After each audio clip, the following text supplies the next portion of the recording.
Hello and welcome friends to fun English class, जहां आप मेरे यानी कि सिमरन के साथ सीखते हैं इंग्लिश अपने घर बैठे बैठे अपने कंफर्ट पे बिल्कुल ही मज़ेदार तरीके से।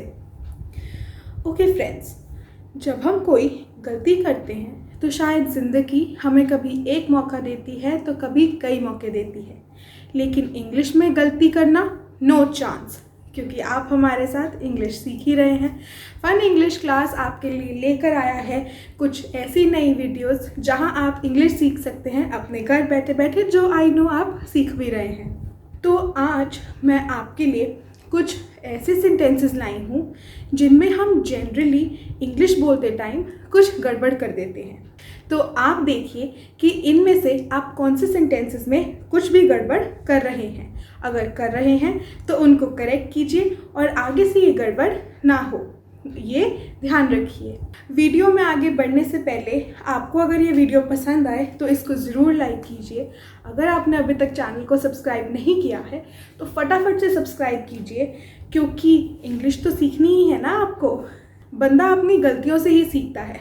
तो चलिए आज देखते हैं कुछ ऐसी गलतियाँ जो हम इंग्लिश बोलते बोलते करते हैं। दोस्तों, हम रहते हैं अपने घर में, तो जब हम एक घर से दूसरे घर में अगर शिफ्ट होते हैं या फिर अगर हम एक घर से नए घर में जाते हैं तो हम किसी को बोलते बोलते यही बोल देते हैं कि I am shifting to my new house.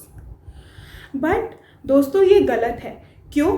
क्योंकि जब हम शिफ्ट करते हैं तो हम कोई चीज़ यानी कि कोई थिंग को शिफ्ट करते हैं, ना कि किसी इंसान को शिफ्ट करते हैं।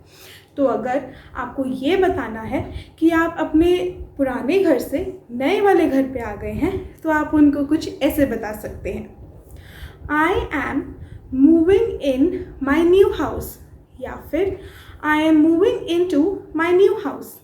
शिफ्टिंग नहीं होता, क्योंकि अगर शिफ्टिंग करनी है तो वो आप अपने घर के सोफ़े हिलाकर शिफ्टिंग कर सकते हैं, लेकिन घर बदल कर नहीं। दोस्तों, कई बारी हम हेयर और लिसन जैसे दोनों शब्दों को इंटरचेंजेबली यानी कि एक के बदले में दूसरे को यूज़ कर लेते हैं, लेकिन ये दोनों ही वर्ड्स बहुत ही सेम लगते हैं, लेकिन इनके मीनिंग अलग अलग हैं और इंग्लिश में भी हम इन्हें अलग अलग तरीक़ों से यूज़ कर सकते हैं। आइए मैं आपको बताती हूँ। जब भी आप कुछ सुनते हैं यानी कि लिसन करते हैं तो आप बहुत ही ध्यान लगाकर और आप वो सुनना चाहते हैं तो सुनते हैं। जैसे you should listen to her very carefully, मतलब कि आप उन्हें बहुत ध्यान से सुनिए, क्योंकि वो कुछ शायद इम्पोर्टेंट बोल रही हो, है ना। लेकिन जब आप कुछ हियर करते हैं यानी कि अगेन सुनते हैं, तो वो आप डेलिबरेटली यानी कि मन मर्जी से नहीं, लेकिन आपको सुनाया जाता है वो, या फिर आप किसी की बातचीत को सुन लेते हैं, तो वहाँ पे हियर या फिर उसका पास्ट टेंस यानी कि उसका भूतकाल जो कि सुन चुके हैं यानी कि हर्ड इंग्लिश में वो यूज़ कर सकते हैं। आइए कैसे, मैं बताती हूँ आपको। जैसे लिसन तो हमने सुना कि you should listen to her very carefully. अब यहाँ पे अगर आप ये लगाएं you should hear her very carefully is not a correct sentence, ठीक है। अब अगर आपने हियर वर्ड को यूज़ करना है तो आप उसको कुछ ऐसे यूज़ कर सकते हैं, आई heard them talking about you last night, मतलब कि आपने किसी की बातचीत को सुना कल, ठीक है। तो आप ये नहीं बोलेंगे I listened her last night she was saying something about you, तो आप ऐसे नहीं बोलेंगे। आप ये बोलेंगे कि I heard them talking about you last night. ठीक। कई बारी दोस्तों, हम जो वर्ड्स हमारे विच या हु ऐसे वाले शब्दों को अलग अलग जगह पे गलत तरीके से यूज़ कर देते हैं। अगर हम ये बोलें कि the woman which works here her name is Andy, तो वो बहुत ही गलत इंग्लिश है, ठीक है। तो उसकी जगह हम ये यूज़ करेंगे कि the woman who works here her name is Andy, ठीक है। तो हम विच को ना लगाकर हु, जब हम किसी व्यक्ति के नाम के बारे में और उनको पॉइंट आउट करके ये बताते हैं कि ये बंदा यहाँ काम करता है, या फिर मैं इस बंदे के बारे में बात कर रही हूँ या कर रहा हूँ, तब हम हु का इस्तेमाल करते हैं। जैसे I want to talk to the one who is standing there, मतलब कि मैं उस एक व्यक्ति से बात करना चाहती हूँ जो वहाँ सामने खड़ा है। अगर मैं ये बोलूँ कि I want to talk to the one which is standing there, बहुत ही गलत इंग्लिश हो जाएगी। तो अगली बार जब आप विच का यूज़ करें तो देखें कि गलत जगह पे ना यूज़ करें। सीज़न हो या सीज़न ना हो, लोग शादियाँ तो ज़रूर करते हैं। तो अगर हमें किसी के बारे में बताना हो कि इन्होंने शादी कर ली है, तो हम उसे कुछ इस तरह से बताते हैं, she married with David. With David गलत इंग्लिश है दोस्तों। हम मैरिड के साथ हमेशा टू लगाते हैं, मतलब कि शी मैरिड टू डेविड, या she is married to David, या फिर she was married to David. अच्छा दोस्तों, अब मैं आपको थोड़ा सिंगुलर और प्लूरल के बारे में नॉलेज देती हूँ। जब हम कभी भी सेंटेंस को क्वांटिटी से शुरू करते हैं तो हम उसके साथ जो आगे वर्ड यूज़ करते हैं उसको हम कभी भी प्लूरल में नहीं यूज़ करते। जैसे कि मैंने कई दफ़ा सुना है कि लोग ऐसे बोल देते हैं कि every students like there teacher, जो कि गलत इंग्लिश है। जब हमने बोल ही दिया है कि एवरी स्टूडेंट, तो स्टूडेंट के साथ एस लगाने की ज़रूरत नहीं पड़ती। इसका मतलब हम सिंपली ये बोल सकते हैं कि every student loves there teacher, मतलब कि हर एक स्टूडेंट अपनी टीचर से बहुत प्यार करता है, उनकी बहुत ही रिस्पेक्ट करता है। ठीक है, तो एवरी के साथ कभी भी आप प्लूरल फॉर्म में वर्ड मत यूज़ कीजिए, वो गलत इंग्लिश हो जाएगी और बोलने वाले को भी लगेगा कि मैंने क्या सुन लिया। ठीक है दोस्तों, जब कभी हम अपने बॉस को कोई ईमेल लिखते हैं या फिर कोई भी फॉर्मल लेटर लिखते हैं तो उसके एंड में ज़रूर ये लिखते हैं कि हम आपके रिप्लाई का इंतज़ार करेंगे या फिर हम आपसे मिलने के लिए इंतज़ार करेंगे। ठीक है, तो हम इसको इंग्लिश में तो ऐसे लिख देते हैं, I look forward to meet you, जो कि गलत इंग्लिश है, क्योंकि आपको नहीं पता कि आप आगे चल के उनसे कब मिलेंगे या फिर मिलेंगे भी या नहीं। तो हम ये यूज़ करते हैं कि I look forward to meeting you. ठीक है, मीट नहीं होता, मीटिंग, यानी कि हमारा कंटिन्यूअस टेंस लग जाता है वहाँ पे। तो नेक्स्ट टाइम जब आप ऐसा कोई लेटर लिखो या ईमेल लिखो जिसमें आपको किसी को ये बताना है कि आप उनसे दोबारा मुलाकात करेंगे, तो आप उन्हें ये लिख सकते हैं, I look forward to meeting you. Okay दोस्तों, अच्छा, ये बहुत ही इम्पॉर्टेंट है। द वर्ड डिड या डिड नॉट या डिडंट के साथ कभी भी हम पास्ट टेंस को नहीं यूज़ करते, चाहे हमारा वो सेंटेंस पहले हो चुका हो या फिर हमने वो काम बहुत पहले कर लिया हो, फिर भी इन वर्ड्स के साथ कभी भी हम पास्ट टेंस नहीं जोड़ते। जैसे हम ये नहीं बोलते कि I did went to the school, ऐसे नहीं बोलते। बोलते हैं चाहे हम सुबह स्कूल जाके शाम को बता रहे हैं किसी को, तो हम ये बोल सकते हैं I did go to school today. ठीक है, या फिर I didn't do my homework today, या फिर didn't I tell you to do this work.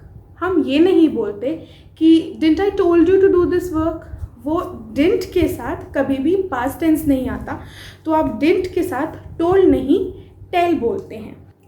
तो अब से हम ध्यान रखेंगे कि डिडंट के साथ कभी भी पास्ट टेंस नहीं लगाते, डिडंट के साथ हमेशा हम प्रेजेंट टेंस लगाते हैं, इवन डिड के साथ भी और डू के साथ भी। ठीक है दोस्तों, कई बारी हम जब ये सेंटेंस बोलते हैं कि द पुलिस इज़ कमिंग, तो वो गलत इंग्लिश हो जाती है। बताओ क्यों? क्योंकि पुलिस में हम एक पर्टिकुलर बंदे को नहीं बता रहे, लेकिन ये बता रहे हैं कि शायद 2 या 2 से ज़्यादा बंदे आ रहे हैं। तो इसीलिए हम वहाँ पे इज़ यानी कि सिंगुलर फॉर्म का यूज़ नहीं करते, प्लूरल यानी कि आर का यूज़ करते हैं। ठीक है, so the police are coming for you. Okay दोस्तों, सो कभी भी जब हम एक से ज़्यादा बंदों को डिनोट करते हैं या फिर एक ग्रुप की बात करते हैं तो हम इज़ ना लगा के आर लगाते हैं। दोस्तों, इंग्लिश बोलते बोलते द वर्ड हमारे लिए बोलना बहुत ही कॉमन हो जाता है, जैसे कि द सन इज शाइनिंग, या फिर द लाइफ इज टफ, या फिर द स्टूडेंट्स आर स्टडिंग। तो द बहुत ही कॉमन हम इस्तेमाल करते हैं और हर जगह इस्तेमाल कर लेते हैं, जो कि नेसेसरी नहीं है। द सन इज शाइनिंग सही है क्योंकि हम एक पर्टिकुलर चीज़ के बारे में बात कर रहे हैं, लेकिन जब हम ये बोलते हैं द लाइफ इज टफ तो वहाँ पे द अननेसेसरी हो जाता है और गलत है। क्यों?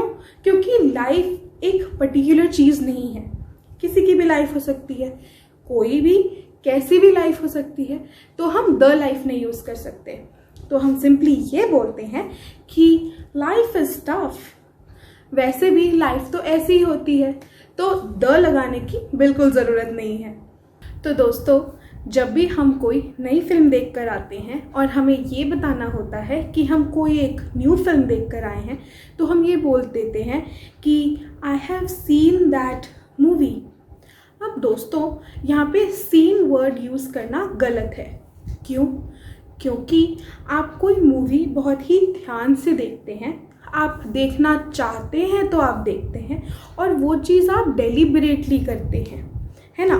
तो इसीलिए आप सीन नहीं यूज़ करेंगे, आप वर्ड यूज़ करेंगे वॉच्ड, यानी कि I have watched that film, मतलब कि आपने वो फिल्म देखी है। सीन का हम यूज़ तब करते हैं जब हम कोई भी चीज़ रैंडमली देख लेते हैं जिसको हम पर्टिकुलरली नहीं देखना चाहते, या वो हम देख लेते हैं। जैसे while I was sitting in my balcony I saw a bird, या फिर I was seeing a bird flying in the sky while I was sitting in my balcony। ठीक है, तो वहाँ पे अब आप स्पेशली तो बर्ड देखने बैठे नहीं थे, लेकिन मूवी देखने के लिए स्पेशली हाथ में पॉपकॉर्न पकड़ के और एक ग्लास ऑफ कोला पकड़ के आप मूवी देखने वाले थे, तो वहाँ पे आप वॉच का इस्तेमाल करते हैं। दोस्तों, कई बारी हम द वर्ड सेड SAID को भी कहीं ना कहीं अननेसेसरी घुसा देते हैं, जो कि बहुत गलत इंग्लिश बन जाती है। पता है कैसे? हम ये बोल देते हैं अननोटिसिंगली कि she said to me that she will come tomorrow. तो सेड का हिंदी में मतलब होता है बताना, कुछ कहना। तो जब हम कुछ कहना चाहते हैं तो हम सेड यूज़ करते हैं, लेकिन जब हम कुछ बताना चाहते हैं तो हम टोल्ड का इस्तेमाल करते हैं। ठीक है दोस्तों, तो she told me that she will come tomorrow. ठीक है, शी सेड मी गलत इंग्लिश हो जाती है, तो सेड नहीं बोलना, तो हम सिर्फ यही बोलेंगे कि she told me she wanted a birthday party. She said me that she wanted a birthday party नहीं होगा। जब हम किसी को बताना चाहते हैं कि बारिश के बावजूद हम बाहर पिकनिक मनाने गए, तो हम इंग्लिश में ये बोल देते हैं कि although it was raining but I still went for a picnic. तो वो गलत इंग्लिश हो जाती है। क्यों? क्योंकि जब आप ऑल्दो का इस्तेमाल कर चुके हैं तो फिर बट का इस्तेमाल करना अननेसेसरी हो जाता है। तो आप उस सेंटेंस को कुछ ऐसे बोलेंगे, although it was raining we still went for a picnic. तो वहाँ पे बट का इस्तेमाल नहीं होगा, क्योंकि ऑल्दो का इस्तेमाल हम ऑलरेडी कर चुके हैं। तो दोस्तों, वर्ड्स लाइक ही, शी या इट, इनके साथ आप कभी डू नॉट नहीं यूज़ कर सकते। ये गोल्डन रूल है, इसे याद रखिए। क्यों? क्योंकि इन वर्ड्स के साथ हमेशा डज नॉट आता है, डू नॉट नहीं आता। जैसे कि अगर मैं ये बोलूँ कि ही do not have a laptop, गलत इंग्लिश है, लेकिन अगर मैं ये बोलूँ he does not have a laptop या फिर he doesn't have a laptop, तो वो सही अंग्रेज़ी होगी। ठीक है दोस्तों। या फिर इट डजंट लुक नाइस, मैं अगर ये बोलूँ it do not look nice, तो वो गलत इंग्लिश होगी। मैंने ये कई बारी लोगों से सुना है कि इज़ ऑफिस देयर टुडे और नॉट, तो बेटा ऑफिस तो वहीं रहेगा ना, अब ऑफिस के पैर तो आ नहीं गए कि वो चला जाएगा, तो ये गलत इंग्लिश है। तो अगर हमें किसी से ये पूछना है कि आज ऑफिस वर्किंग है या फिर छुट्टी है, तो हम ऐसे बोलेंगे कि इज़ ऑफिस ओपन टुडे, या फिर इज़ इट वर्किंग टुडे, या फिर is it a holiday today. ना कि हम ये बोलेंगे कि इज़ ऑफिस देयर वर्किंग या फिर पता नहीं ना जाने क्या क्या। दोस्तों कई बारी हम किसी की बात को बताने के लिए कि हम भी वही बात कर रहे थे, हम ये बोल देते हैं कि I was also talking about that only. तो ये जो हम लास्ट में फ्रेज़ यूज़ करते हैं ना, दैट ओनली, ये गलत है, क्योंकि हम ऑलरेडी इस सेंटेंस में पहले बता चुके हैं कि हम इस चीज़ के बारे में बात कर रहे थे। तो फॉर्मली जब हम बोलते हैं इस चीज़ को, हम सिंपली यही बोलते हैं कि I was talking about that only नहीं आएगा, या दैट ओनली नहीं आएगा। ओके दोस्तों, कई बारी मैंने लोगों से ये सुना है कि वो कुछ ऐसे बोलते हैं, आई विल रिवर्ट बैक। तो रिवर्ट का मतलब ही होता है टू रिटर्न टू, और बैक का मतलब होता है वापस आना। तो दोनों ही सेम मतलब वाले वर्ड्स को हमने एक साथ कैसे यूज़ कर लिया, तो ये गलत इंग्लिश हो जाती है। हमें या तो सिंपली ये बोलना है कि I will revert to you, या फिर हम ये बोल सकते हैं I will get back to you. ठीक है दोस्तों। मैंने ये भी सुना है कि लोग कहते हैं I can not cope up with the situation, या फिर I can not cope up with this pressure. अब कोप की जब बात आती है तो वो वर्ड अपने आप में ही मीन करता है कि हम ये चीज़ को संभाल नहीं पा रहे, या इसका बोझ हमसे झेला नहीं जा रहा, तो अब वर्ड को यूज़ नहीं करना। तो सेंटेंस कुछ ऐसे बनेगा, I can not cope under this pressure, या फिर I can not cope with this exam. ठीक है, तो अब वर्ड का इस्तेमाल नहीं होगा यहाँ पे। और कई बारी मैंने ये भी सुना है कि लोग बोलते हैं our class is in the second floor, तो इन द सेकेंड फ्लोर नहीं होगा, ऑन द सेकेंड फ्लोर होगा। दोस्तों ये प्रेपोजिशंस हैं जिनकी मैं बात अपनी नेक्स्ट वीडियो में करूँगी आपके साथ और आपको सिखाऊंगी। तो आप इस चैनल को सब्सक्राइब कर सकते हैं ताकि जब भी मेरी वो वीडियो आए तो आप उसको फटाफट से देख के सीख सकें। लास्ट में मैं आपको एक और गलती बताती हूँ जो हम करते हैं या नहीं करते, ये आप मुझे बताना कमेंट सेक्शन में। दोस्तों वैसे तो लिटिल का मतलब होता है कम, ठीक है, लेकिन जब हम बोलते हैं अ लिटिल किसी भी सेंटेंस में तो उसका मतलब होता है थोड़ा सा कम या फिर थोड़ा। लेकिन इंग्लिश में कई बारी जब हम वर्ड यूज़ करते हैं लिटिल किन्हीं सेंटेंसेस में तो उसका मतलब होता है कुछ भी नहीं। जैसे कि अगर मुझसे कोई साइंस के बारे में कुछ पूछ ले तो मैं ये बोलूँगी कि आई have little knowledge about it, मतलब मुझे उसकी जानकारी बिल्कुल ही नहीं है। तो मैंने यहाँ पे अ लिटिल नहीं बोला, मैंने सिर्फ बोला लिटिल। या फिर आई हैव लिटिल और no knowledge about that subject, ठीक है। तो यहाँ पे लिटिल का मतलब होता है कुछ भी नहीं। और अगर मैं ये बोलूँ I have a little understanding about maths, तो मतलब अ लिटिल का मतलब ये हुआ कि थोड़ी बहुत जानकारी है मुझे। ठीक है दोस्तों, तो आप भी ये देखिए, अगर इंग्लिश में आपको किसी को ये बताना हो कि आपको कुछ नॉलेज नहीं है किसी भी टॉपिक के बारे में तो आप सिर्फ लिटिल यूज़ करेंगे, और अगर आपको थोड़ा बहुत कुछ पता है तो अ लिटिल यूज़ करेंगे, क्या दोस्तों आपको ये फैक्ट पता था? अगर पता था तो कमेंट सेक्शन में मुझे बताओ, और ऐसे और कोई भी मज़ेदार फैक्ट्स हो तो वो भी मुझे प्लीज़ बताओ। Do like my video, share my video, और चैनल तो सब्सक्राइब आप कर ही चुके होंगे क्योंकि और वीडियोज़ भी तो देखनी है। Okay, thanks for watching.